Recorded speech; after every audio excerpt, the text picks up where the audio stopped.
Do your best and God will help. आप अच्छा करें, ईश्वर आपकी सहायता करेंगे। मित्रों, जब परिस्थिति अनुकूल हो तो रास्ते पर चलना बहुत ही आसान हो जाता है, परंतु इंसान की साहस की पहचान तब होती है जब प्रतिकूल स्थितियों के खिलाफ भी हार न मानी जाए। विश्व में जब जब ऐसी प्रतिकूल स्थितियां आई है तो कुछ ऐसे लोगों का अवतरण हुआ है जिन्होंने समाज को बदलने का प्रयास किया है। उन्हीं महान हस्तियों में से एक, उन्हीं दिव्य ज्योतियों में से एक थी हमारी मैरी वर्ड।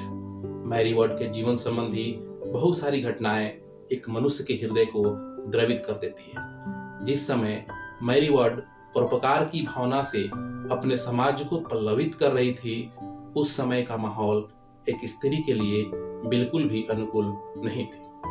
साथ ही यदि हम उस वातावरण की भी बात करें तो अभी उनके प्रतिकूल ही थे।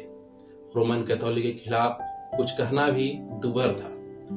उस स्थिति में भी मैरी वर्ड ने अपनी परोपकार की भावनाओं को आगे बढ़ाते हुए पाया कि यदि स्त्री शिक्षा और जरूरतमंदों के जरूरतों को पूरा करते हुए उन्हें ईश्वर की भक्ति में लगा दिया जाए तो उनका अक्षरशः कल्याण हो सकता है। ईश्वर की अदम्य भक्ति और उनके विश्वास की शक्ति मैरी वर्ड को हमेशा प्राप्त होती रही। उन्होंने अनेक प्रयासों से समाज को आगे बढ़ाया।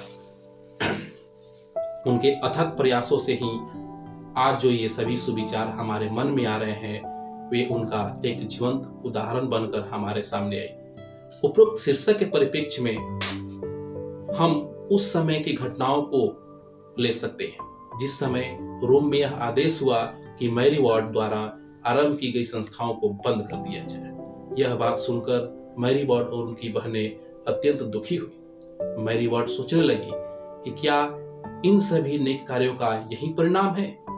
वह प्रार्थना में लग गई।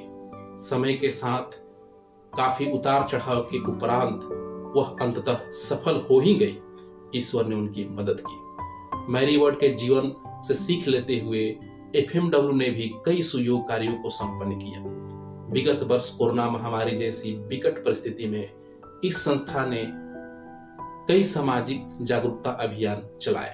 एफएमडब्ल्यू के सदस्यों के द्वारा रक्तदान, अर्थदान, ज्ञान दान और शारीरिक परिश्रम तथा भगवत भक्ति के सहारे कई नेक कार्यों को किया गया और जरूरतमंदों की जरूरतों को पूरा की गई। इस तरह का कार्य मैरी वर्ड ने भी लंदन की यात्रा में लोगों को जागरूक करते हुए किया था। ईश्वर में हमारी अदम्य भक्ति के कारण ईश्वर ने हमारी मदद की, हमें इस महामारी में सुरक्षित रखा। इस तरह के कई छोटे छोटे कार्यों को हम सभी के द्वारा संपन्न किया गया, जिसमें ईश्वर का साथ हमेशा रहा। आगे भी हम सभी को आशा ही नहीं बल्कि पूर्ण विश्वास है ईश्वर हमेशा हम सभी के साथ रहेंगे।